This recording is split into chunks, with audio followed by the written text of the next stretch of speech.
Bharat, New Zealand, south Africa और Australia, ये चार टीम जो चैंपियंस ट्रॉफी 2025 के सेमीफाइनल में पहुंच चुकी हैं। आपको लग रहा होगा कि कहीं ये आईसीसी वर्ल्ड कप 2023 की तो हम बात नहीं कर रहे हैं। बिल्कुल वही चार टीमें जो आईसीसी वर्ल्ड कप 2023 में थी, आईसीसी चैंपियंस ट्रॉफी 2025 में भी वही चार पहुंची हैं। लेकिन क्या फाइनल वही दोनों टीमों के बीच में होगा? यह बड़ा सवाल है। फिलहाल स्वागत है आपका ESPN cricket for match day Hindi में, और हमारे साथ जुड़ चुके हैं पूर्व इंडियन कैप्टन और कोच अनिल कुंबले। बहुत बहुत स्वागत अनिल सर आपका cricket for match. Thank you. Anil sir, देखिए, क्या यह इत्तेफाक है कि वही चार टीम जो आईसीसी वर्ल्ड कप में भी थी, वही चार टीम आईसीसी चैंपियंस ट्रॉफी में भी हुई, लेकिन तब भारत और ऑस्ट्रेलिया फाइनल में पहुंचे थे। इस बार शायद ये हो सकता है, शायद, कि इंडिया ऑस्ट्रेलिया सेमीफाइनल में ही हम देख लें। आपको क्या लगता है आज के मैच के बाद?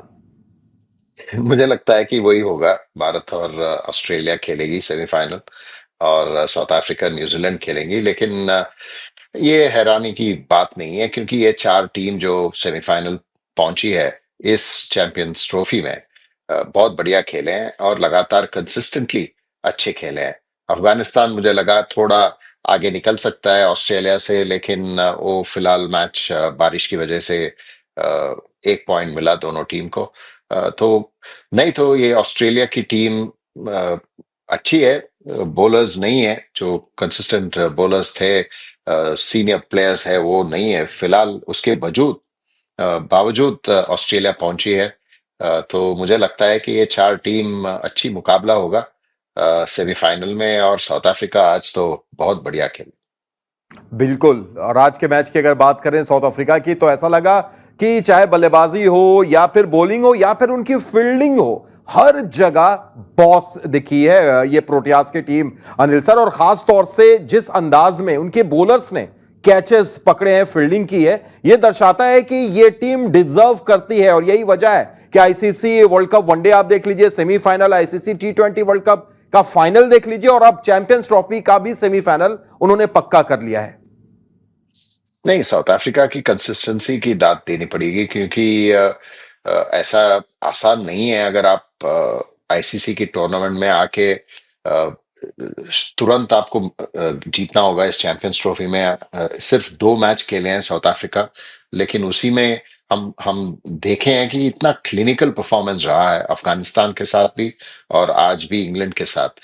ना सिर्फ बल्लेबाजी का आराम से किया और रन, फील्डिंग का जैसे आपने बताया, साउथ अफ्रीका तो पहले से ही फील्डिंग का तो बहुत बढ़िया करते थे, लेकिन इतनी कंसिस्टेंटली हम इसी टूर्नामेंट में देखे हैं। और वो भी फास्ट बॉलर्स के जो कैचेस पकड़े, मार्को यानसन, लुंगी इंगीडी, और उनकी बॉलिंग भी कंप्लीट बॉलिंग लाइनअप है।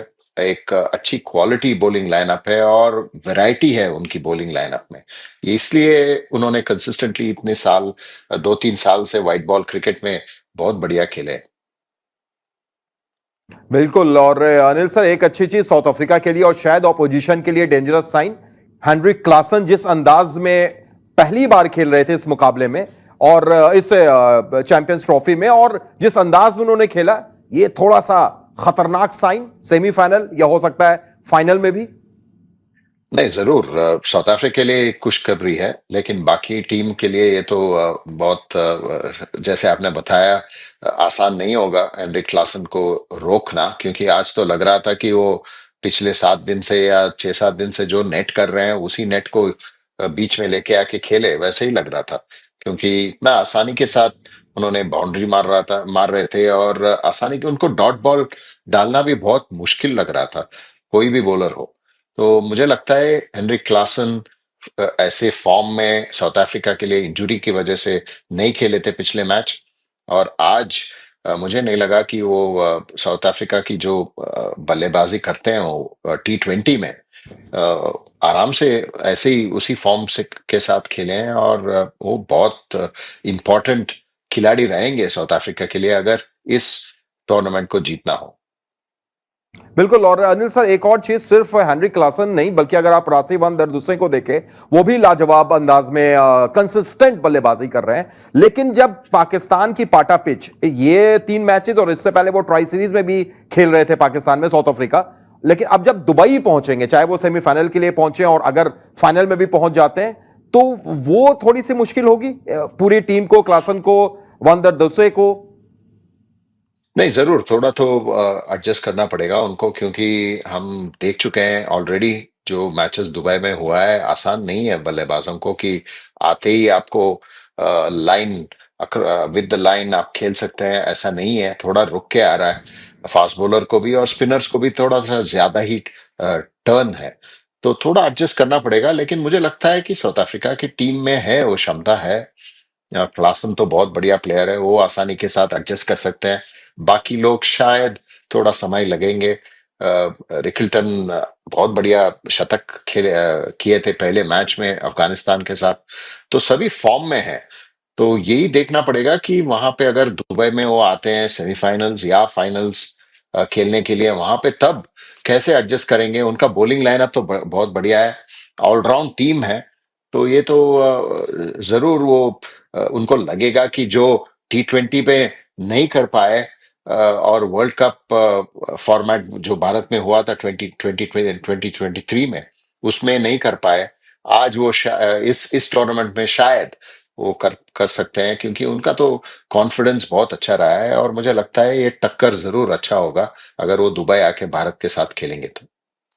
और अनिल सर, अगर आखिर में एक समअप देखें हम इंग्लैंड के इस कैंपेन का, तो ये कितना एक निराशाजनक, क्योंकि 1998 में जब पहली बार खेली गई थी चैंपियंस ट्रॉफी, तब एक बार ऐसा मौका आया था जब इंग्लैंड ने एक भी मुकाबला नहीं जीता था और बाहर हो गए थे, और उस वक्त नॉकआउट हुआ करती थी 98 और 2000 दोनों में। लेकिन उसके बाद ये पहली बार ऐसा कि तीन के तीन मैच यानी विदाउट एनी विन वो बाहर हुए हैं। ये कितना ज्यादा बुरा दौर इंग्लैंड के लिए, खासतौर से व्हाइट बॉल क्रिकेट में। नहीं, बहुत बुरी दौर है, क्योंकि अगर आप लगातार देखे जाए तो 2023 वर्ल्ड कप में भी वो डिफेंडिंग चैंपियंस करके आए थे, लेकिन बाहर हो गए, क्वालिफाई नहीं हुआ सेमीफाइनल्स में। लेकिन उसके बाद भी एक सीरीज भी नहीं जीते, कंसिस्टेंटली हार के आए हैं। और मुझे लगा कि थोड़ा बहुत वो जो इंग्लैंड का जो एरोगेंस रहता है, क्योंकि भारत में जब वो हार चुके थे वो वनडे सीरीज में, तब मैं पढ़ा कहीं न्यूज़पेपर में कि कोई प्लेयर इंग्लैंड की बता रहे थे कि नहीं नहीं, हम चैंपियंस ट्रॉफी अलग तरीके से खेलेंगे। ऐसे आप स्विच ऑन स्विच ऑफ नहीं कर सकते। अगर आपका अच्छा फॉर्म रहा है फिर ठीक है, वो कर सकते हैं। अगर आपकी टीम लगातार हार के आ रहे हैं, तो फिर एकदम आपको अचानक से एक टूर्नामेंट आया, चलो मैं अभी सब सही हो जाएगा, वैसा नहीं होने वाला है। और उनकी बॉलिंग में भी इतना वैरायटी नहीं है, जितना वैरायटी हम अभी बात कर रहे थे साउथ अफ्रीका की या भारत की या न्यूजीलैंड के भी। तो इनका वैरायटी नहीं है। और बैटिंग लाइनअप में भी और स्ट्रेटजी में भी जॉस बटलर, आपका जो व्हाइट बॉल का सबसे बढ़िया प्लेयर है, वो नंबर 6 पे आ रहा है। उनको कहीं मौका ही नहीं मिल रहा है, और जब मौका मिलता है तो फिर दबाव उनके ऊपर है, क्योंकि बहुत जल्दी 4 विकेट गिर चुका है।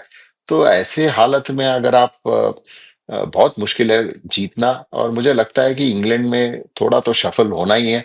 जॉस बटलर लीडरशिप छोड़ दिए हैं, तो अभी नया कप्तान कैसे आएंगे और कौन होगा वो, उनके लिए काफी चैलेंजेस है आगे के लिए। बिल्कुल बिल्कुल, और यही मेरा सवाल था अनिल सर आपसे कि अब इंग्लैंड को अगर आप देखें तो पिछले 7 वनडे लगातार वो हारी है, एक भी नहीं जीती है। पिछले 11 मैचेस आप देखें तो इनफैक्ट 10 मैचेस आप देखें तो 9 बार ये टीम हारी है। अब कैप्टन भी कोई उनको नया खोजना पड़ेगा। तो ये किस तरीके से ये टीम अब आगे का बिल्डअप करेगी, और आपकी नजर में वो कौन कैप्टन हो सकता है जो इन चीजों से उबार सकता है इंग्लैंड को। देखिए अभी जैसे इंटरनेशनल क्रिकेट की कैलेंडर है, वनडे क्रिकेट बहुत कम खेलने को मिलेगा, क्योंकि अगले ODI world cup south Africa में है 2 साल के बाद।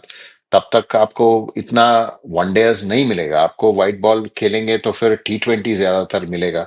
तो मुझे लगता है अगर आप देखें उस टीम में शायद हैरी ब्रूक को लेके आ सकते हैं व्हाइट बॉल कैप्टन करके, क्योंकि रेड बॉल में तो बेन स्टोक्स है। उनको ऑलराउंडर्स थोड़ा ढूंढना पड़ेगा, क्योंकि अगर आप 2019 वर्ल्ड कप की बात करें, जहां पे बहुत बढ़िया खेले थे 2016 टू 19, ओवेन मॉर्गन सबसे बढ़िया कप्तान रहा, और उनमें ऑलराउंडर्स थे, बेन स्टोक्स, फिर मोइन अली, फिर क्रिस वोक्स। ये सब तीनों ऑलराउंडर्स थे। ऐसे आपको ऑलराउंडर्स थोड़ा ढूँढना पड़ेगा इंग्लैंड में और उनको लेके आना पड़ेगा क्योंकि मुझे लगता है उनकी बॉलिंग थोड़ा वीक है, तो बैटिंग जितना डीप खेल सकते हैं और थोड़ा अच्छी तरीके से खेल सकते हैं, फिर शायद वो कर सकते हैं। लेकिन स्ट्रैटेजिकली भी इस टूर्नामेंट में उन्होंने थोड़ा गलती भी किया क्योंकि एक ही स्पिनर लेके आए थे आदिल रशीद द्वारा। पता नहीं आदिल रशीद खेलेंगे अगले वर्ल्ड कप तक, पता नहीं क्योंकि वो 37 साल के हैं। लेकिन मुझे लगता है बहुत चेंजेस देखने को मिलेगा और एक ही शायद कप्तान होंगे उनके लिए, वो जो हैरी ब्रूक का एक चॉइस है उनके पास। चल चलिए देखने वाली बात होगी अनिल सर क्या होता है। और उन्होंने तो भाई ब्रेंडन मक्कलम को 2027 वर्ल्ड कप तक के लिए भी व्हाइट बॉल के बतौर कोच एक्सटेंशन कर दिया है। तो ये भी देखने वाला एक सवाल रहेगा कि आगे जाकर क्या ये एक्सटेंशन थोड़ा छोटा होता है या फिर उसी पर ये कंटिन्यू करते हैं। बहरहाल बहुत बहुत शुक्रिया हमारे साथ जुड़ने के लिए, बातचीत के लिए अनिल सर आपका। फिर आपसे मुलाकात होगी, लेकिन आप कहीं मत जाइएगा, देखते रहिए ESPN cricket info match day Hindi, क्योंकि यहां क्रिकेट का सफर थमता है नहीं।